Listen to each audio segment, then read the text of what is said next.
Study of laws and GS with me APO and civil जज channel में सभी का स्वागत है। दोस्तों, इस चैनल के माध्यम से राजस्थान एपीओ के लिए SC/ST एक्ट 1989 शुरू किया गया है। अनुसूचित जाति और अनुसूचित जनजाति अत्याचार निवारण अधिनियम 1989। यह 1989 का अधिनियम संख्या 33 है। इस अधिनियम का उद्देश्य अनुसूचित जातियों और अनुसूचित जनजातियों के सदस्यों पर अत्याचार का अपराध करने से निवारण करना,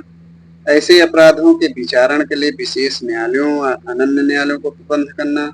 अपराध से पीड़ित व्यक्तियों को राहत, पुनर्वास आदि का प्रबंध करना। इस अधिनियम में कुल अध्याय 5 हैं और कुल धाराएं 23 हैं। इस अधिनियम की धारा 1 प्रारंभिक, जिसमें धारा 1 व 2 सम्मिलित हैं। धारा 1 में इस अधिनियम का संक्षिप्त नाम, विस्तार और प्रारंभ बताया गया है। इस अधिनियम की धारा 1 उपधारा 2 में इसका विस्तार संपूर्ण भारत पर है, इस विषय पर प्रावधान किया गया है। 21/10/2019 से जम्मू कश्मीर राज्य के सिवाय शब्दों को हटा दिया गया। 21/10/2019 से पहले यह अधिनियम जम्मू कश्मीर राज्य के सिवाय संपूर्ण भारत पर लागू था। 21/10/2019 से यह संपूर्ण भारत पर लागू होगा। इस धारा की उपधारा 3 में इस अधिनियम के प्रारंभ के विषय में बताया गया है। यह अधिनियम 30/1/1990 से प्रवृत्त है। इस अधिनियम की धारा 2 महत्वपूर्ण पदों और शब्दों को परिभाषित किया गया है, जिसमें क में अत्याचार को परिभाषित किया गया है। अत्याचार से तात्पर्य धारा 3 के अधीन, इस अधिनियम की धारा 3 के अधीन दंडनीय कोई अपराध। 2 ख में संहिता को परिभाषित किया गया है, जिसमें बताया गया है कि संहिता से तात्पर्य दंड प्रक्रिया संहिता 1973 से तात्पर्य है, जो वर्तमान में भारतीय नागरिक सुरक्षा संहिता 2023 है। 2 ख में आश्रित को परिभाषित किया गया है, जिसमें आश्रित में वे व्यक्ति आते हैं जो पीड़ित का पति, पत्नी, बालक, माता, पिता, भाई और बहन, और ऐसे पीड़ित पर अपनी सहायता और भरण पोषण के लिए पूर्णतः या मुख्यतः आश्रित है। खागा में आर्थिक बहिष्कार को परिभाषित किया गया है, जिसमें बताया गया है कि अन्य व्यक्ति से भाड़े पर कार्य करने से संबंधित संभार करने का या कारोबार करने से इंकार करना, अवसर देने के इंकार करना, जिनमें सेवाओं तक पहुंच या प्रतिफल के लिए सेवा प्रदान करने हेतु संविदाजन अवसर सम्मिलित है, या ऐसे निबंधन पर कोई बात करने से इंकार करना जिन पर कोई बात कारोबार के समान अनुक्रम में समानता हटी जाएगी। ऐसे वृत्ति के कारोबार संबंधों से प्रतिविरत रहना जो किसी अन्य व्यक्ति से रखे जाएं।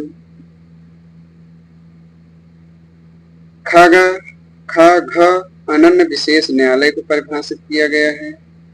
अनन्य विशेष न्यायालय से तात्पर्य इस अधिनियम की धारा 14 उपधारा 1 के अधीन स्थापित विशेष न्यायालय से तात्पर्य है। खाचा में हाथ से मैला उठाने वाले कर्मियों को परिभाषित किया गया है, जिसके विषय में उत्पन्न किया गया है कि इसका वही अर्थ होगा जो हाथ से मैला उठाने वाले कर्मियों के नियोजन का प्रतिषेध और उनका पुनर्वास अधिनियम 2013 की धारा 2 की उपधारा 1 खंड 6 में दिया गया है। इस धारा की उपधारा ग में अनुसूचित जातियों और अनुसूचित जनजातियों को परिभाषित किया गया है, जिसमें बताया गया है कि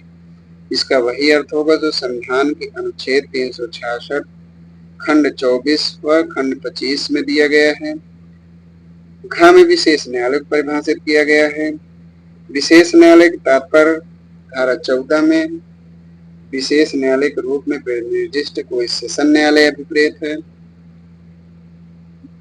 अंग में सामाजिक बहिष्कार को परिभाषित किया गया है। सामाजिक बहिष्कार से तात्पर्य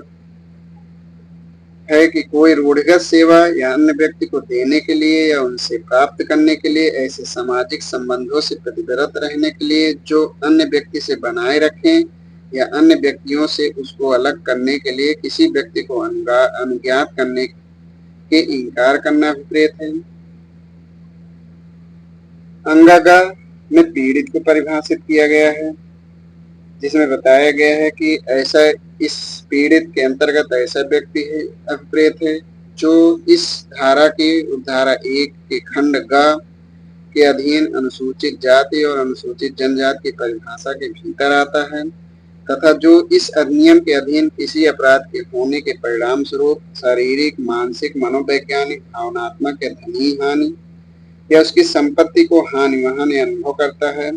और जिसके अंतर्गत उसके नातेदार, विधिक संरक्षक और विधिक वारिस भी आते हैं। इस प्रकार इस अधिनियम की धारा 2(1) के खंड अंगागा में पीड़ित की परिभाषा दी गई है। इस अधिनियम की अध्याय 2 अत्याचार के अपराध के विषय प्रावधान है, जिसमें धारा 3 से धारा 9 के उपबंध दिए गए हैं। धारा 3 अत्याचार के अपराधों के लिए दंड। धारा 3 की उपधारा 1 में बताया गया है कि कोई व्यक्ति जो अनुसूचित जाति या अनुसूचित जनजाति का सदस्य नहीं है और किसी ऐसे व्यक्ति जो अनुसूचित जाति या अनुसूचित जनजाति का सदस्य है उसके मुख में कोई अखाद्य घृणाजनक पदार्थ रखता है, उसे किसी जनजाति किसी सदस्य द्वारा दखलकृत परिसरों में या परिसरों के प्रवेश द्वार या मलमूत्र, मल, पशु शव या कोई अन्य घृणाजनक पदार्थ इकट्ठा करेगा। अनुसूचित जाति अनुसूचित जनजाति किसी सदस्य को क्षति करने, अपमानित करने, शुद्ध करने के आशय से उसके पड़ोस में मलमूत्र, कूड़ा, पशु शव या कोई अन्य घृणाजनक पदार्थ इकट्ठा करेगा। अनुसूचित जाति अनुसूचित जनजाति के किसी सदस्य को जूतों की माला पहनाएगा, नग्न या अर्धनग्न घुमाएगा। ऐसे जाति के सदस्यों पर बलपूर्वक कोई ऐसा कार्य करेगा जैसे व्यक्ति कपड़े उतारना, बलपूर्वक सिर मुंडन कराना। ऐसे जाति के किसी सदस्य के स्वामित्वाधीन उसके कब्जे में उसको आवंटित किसी सक्षम अधिकारी द्वारा उसको आवंटित किए जाने के लिए अधिसूचित किसी भूमि को सदोष कब्जे में ले लेना। ऐसे जातियों के किसी सदस्य को उसकी भूमि परिसरों से बेदखल करना। ऐसे जाति के किसी सदस्य को बेगार करने के लिए या सरकार द्वारा लोक प्रयोजनों के लिए अधिरोपित किसी अनिवार्य सेवा से भिन्न अन्य प्रकार के बलात्कार में बंधुआ श्रम करने के लिए तैयार करेगा। ऐसे सदस्यों को मानव या पशु शवों को अंत्येष्टि ले जाने या कब्र खोदने के लिए विवश करेगा और ऐसे सदस्यों को हाथ से सफाई करने के लिए तैयार करेगा। ऐसे सदस्यों की स्त्री को किसी देवदासी के रूप में पूजा मंदिर या किसी अन्य धार्मिक संस्थान की देवी मूर्ति या पात्र समर्पण को या वैसी किसी अन्य प्रथा को निष्पादित या समर्थन करेगा। ऐसे सदस्य को निम्नलिखित के लिए मजबूर करेगा जैसे मतदान न करने या किसी विशिष्ट अभ्यर्थी के लिए मतदान करने या विधि द्वारा उपबंधित से भिन्न रीत से मतदान करने, किसी अभ्यर्थी के रूप में नाम निर्देशन फाइल न करने या ऐसे नाम निर्देशन को प्रत्याहृत करने, किसी निर्वाचन में अभ्यर्थी के रूप में ऐसी जातियों के सदस्य के नाम निर्देशन प्रस्ताव समर्थन नहीं करेंगे इसके लिए मजबूर करते हैं या वित्रस्त करेगा। ऐसे जातियों के किसी सदस्य को जो संविधान के भाग 9 के अधीन पंचायत, संविधान के भाग 9 के अधीन नगर पालिका का सदस्य, अध्यक्ष या किसी अन्य पद का धारक है, उसके समान कर्तव्यों के पालन में मजबूर या वित्रस्त या बाधित करेगा। इस प्रकार ऐसे अनुसूचित जाति या अनुसूचित जनजाति के किसी सदस्यों के विषय में खंड का से खंड या तक के उपबंध दिए गए हैं। यदि इन उपबंधों के अधीन कोई ऐसे व्यक्ति जो अनुसूचित जाति या अनुसूचित जनजाति के सदस्य से भिन्न है कोई अपराध करेगा तो वह कारावास से जिसकी अवधि 6 मास से कम नहीं होगी और जो 5 वर्ष तक की हो सकेगी और जुर्माना से दंडित किया जाएगा। इस प्रकार के उपबंध इस धारा 3 में दिया गया है। धारा 3 में धारा 3 की उपधारा 1 के खंड का से खंड या का तक के उपबंध दिए गए हैं, जिसके अंतर्गत कोई ऐसे व्यक्ति जो अनुसूचित जाति अनुसूचित जनजाति के सदस्य नहीं है और वो किसी अनुसूचित जाति अनुसूचित जनजाति के सदस्य को के साथ इस दिए गए खंड का से या गा के अधीन कोई अपराध करेगा तो वह ऐसी कारावास से जिसकी अवधि 6 मास से कम नहीं होगी और जो 5 वर्ष तक की हो सकेगी और जुर्माने से भी दंडित किया जाएगा। इस धारा की उपधारा 2 में ये बताया गया है कि कोई व्यक्ति जो अनुसूचित जाति अनुसूचित जनजाति का सदस्य नहीं है वह मिथ्या साक्ष्य देगा या गढ़ेगा जिससे उसका आशय है कि वह अनुसूचित जाति अनुसूचित जनजाति के किसी सदस्य को ऐसे अपराध के लिए जो तत्समय विधि द्वारा मृत्युदंड से दंडनीय है तो सिद्ध कराना है और यह जानता है कि उसका दोष सिद्ध होना संभव है तो वह आजीवन कारावास और जुर्माने से दंडनीय होगा। और यदि अनुसूचित जनजाति या अनुसूचित जनजाति किसी निर्दोष सदस्य को ऐसे मिथ्या गढ़े हुए साक्ष्य के फलस्वरूप दोष सिद्ध किया जाता है या फांसी दी जाती है तो वह व्यक्ति जो मिथ्या साक्ष्य देता है या गढ़ता है मृत्युदंड से दंडनीय होगा। खंड 2 में मिथ्या साक्ष्य देगा गढ़ेगा जिससे उसका आशय अनुसूचित जाति अनुसूचित जनजाति के किसी सदस्य को ऐसे अपराध के लिए जो मृत्युदंड से दंडनीय नहीं है किंतु 7 वर्ष या उससे अधिक की अवधि की कारावास दंडनीय है दोष सिद्ध कराना है और वह जानता है कि उसका दोष सिद्ध होना संभव है तो वह ऐसे कारावास से जिसकी अवधि 6 मास से कम नहीं होगी किंतु जो 7 वर्ष या उससे अधिक की हो सकेगी और जुर्माने से दंडनीय होगा। यानी खंड 2 में बताया गया है कि मिथ्या साक्ष्य देने और गढ़ने से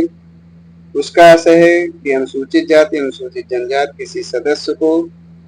ऐसे अपराध के लिए जो मृत्युदंड नहीं है किंतु 7 वर्ष उससे अधिक की अवधि के कारावास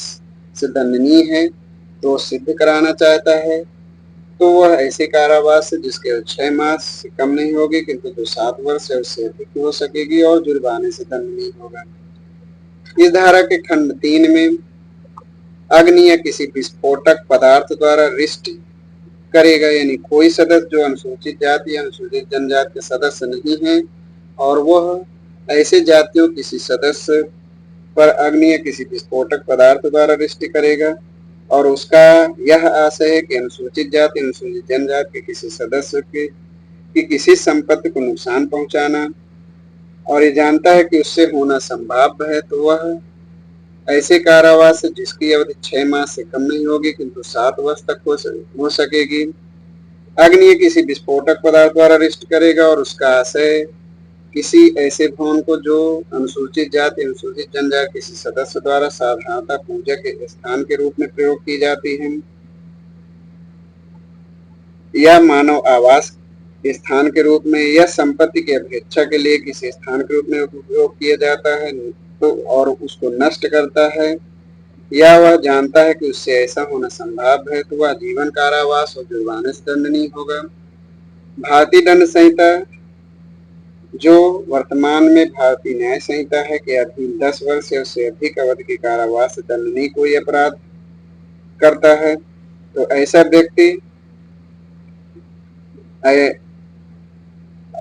व्यक्ति अनुसूचित जाति अनुसूचित जनजाति का सदस्य है और या ऐसी संपत्ति ऐसे सदस्य की है तो इस प्रकार अपराध करने वाला व्यक्ति आजीवन कारावास से और जुर्माने दंडनीय होगा।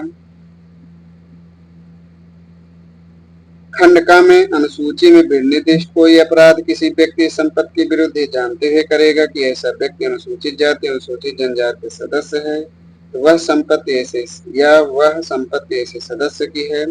तो वह ऐसे अपराधों के लिए भारतीय दंड संहिता के अधीन निर्दिष्ट दंड से दंडनीय होगा और जुर्माने से भी दंडनीय होगा।